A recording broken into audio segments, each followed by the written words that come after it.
Pero medyo matagal na yun. Pwede ka pa ba? Ang sagot ko dyan, para makita nyo kung pwede pa, ipapakita ko po ang isang video na lumabas sa YouTube habang ako'y nagpa-practice, mga ilang buwan na nakararaan. Panoorin po natin ito. Ready, go.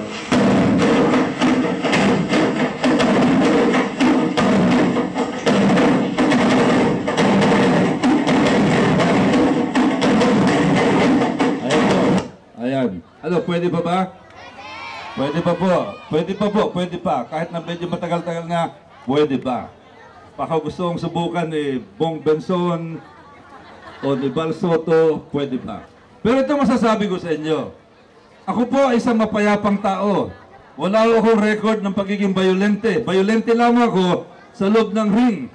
Pero ito sasabihin ko sa inyo, kung kakailanganin para ipagtanggol ko kayo, lalo na kung meron umaapi sa inyo, kung kakailanganin